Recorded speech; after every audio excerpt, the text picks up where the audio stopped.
Gunmen believed to be Herdsmen come kidnappers have warned of impending war on Edo State.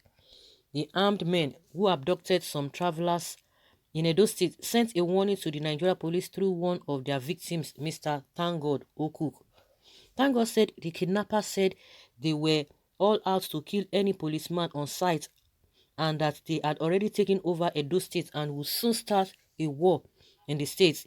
He said, after my elder brother paid the ransom for 4 of us, the leader asked me to tell the police that they had come for the police and would kill policemen they come across.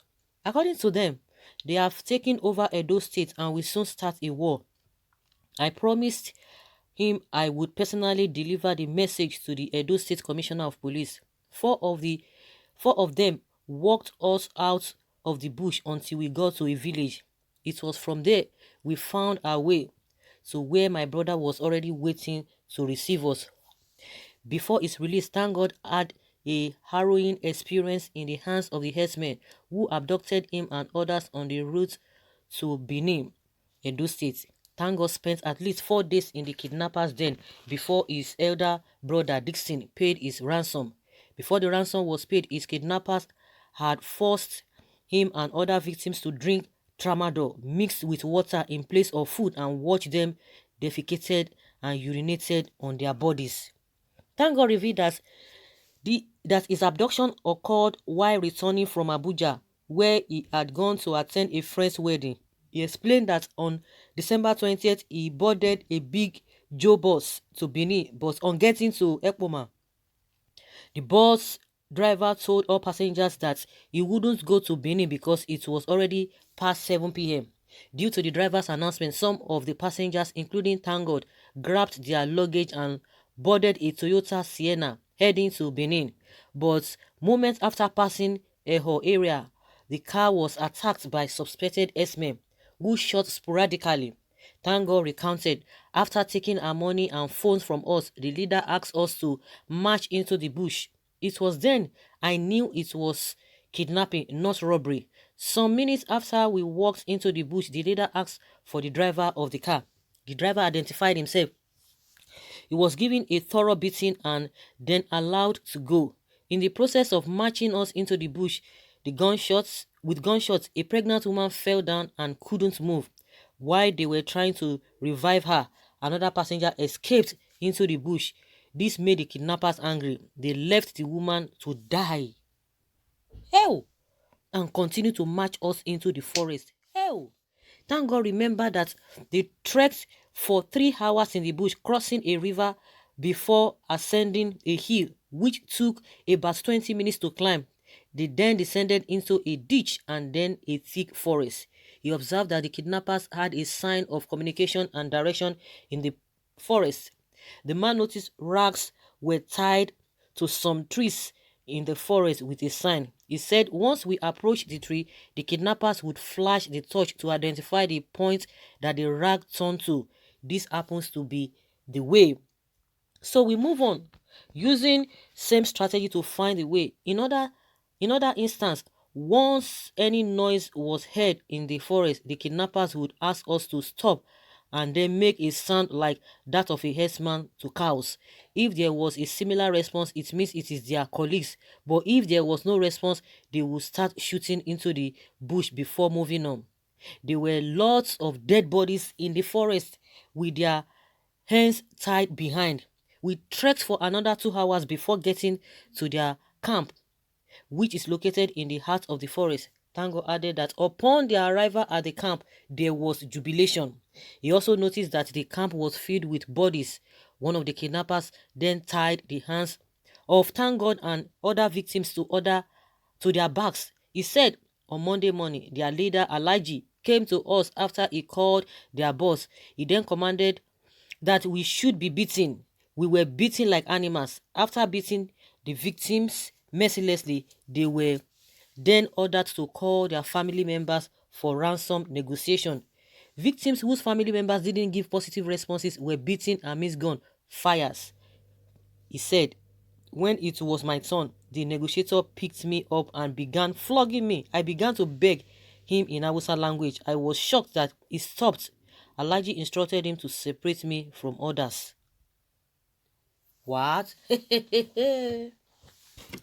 You know, when I was going through this and I was thinking, could it be that, oh, maybe there are other tribes, maybe they just wanted to use the Fulani, normally, you now know that it is not the rave of the moment, because any kidnapping you hear now, it is Fulani, Esme, this and this and this and that.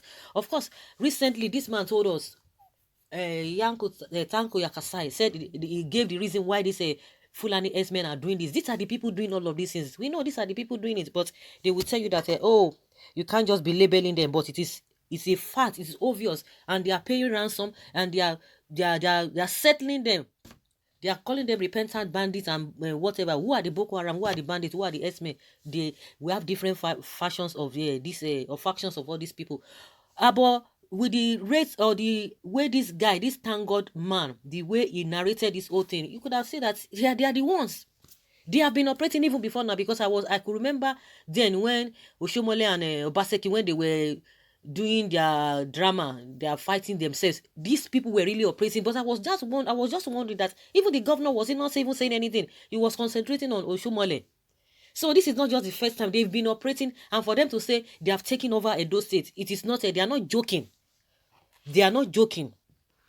So this is what APC has caused, because APC is the one who is in charge. We are going to be holding them responsible.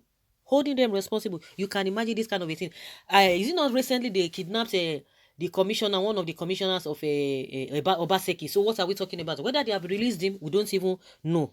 This is really, really pathetic. Well, the brothers of the president committing crime with boldness and impunity, because today's Nigeria belongs to them and they are above arrest and persecution. All of you who love Buhari and APC, may his experience be your story very soon in Jesus' name. You know, do you want to now blame Eastern Security Network? All of you that are saying Nnamdi should shut up, Nnamdi should shut up. See what is happening now. These people cannot be arrested. They've not been arresting them. We know the incident that happened this year in Delta State. The governor was telling us that he was expecting the president to speak. Up to today, they never spoke. Even the people that usually speak for him, Femi Adesina and Gabashew, they never made mention of the incident that happened in Delta State. The governor is still expecting president to say anything, whether he's going to speak through his spokesman. It would have been a different thing, but they didn't say anything, and they are just living by that.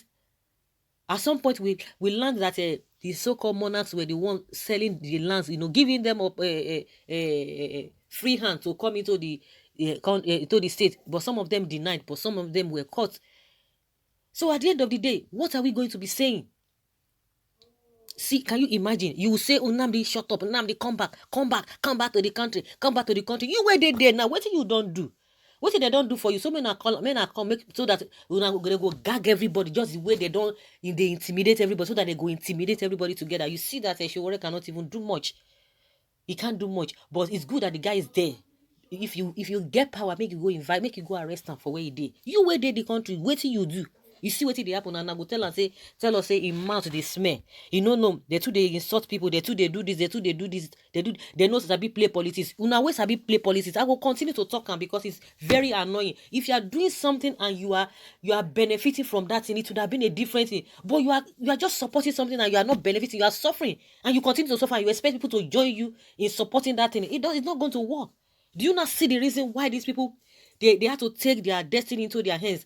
And now you can imagine the so-called governors from the southeast. They are trying to crush that security network, but they can't. You will not do that because you are not providing security for everybody. You hear Buhari now, if he wants to speak, if he decides to speak on this whole issue, he will tell you he's committed. That is the English you are going to be hearing from him. He's committed. Once he has said he's committed, what are you going to do? How long are we going to continue like this? Nobody is putting this beast in check. Even their partners in crime from other African countries are overwhelmingly all over our forests. And this government is not perturbed. That is it. So guys, let us hear your opinion. Let's leave a comment below and I have your take in the comment section. Thank you.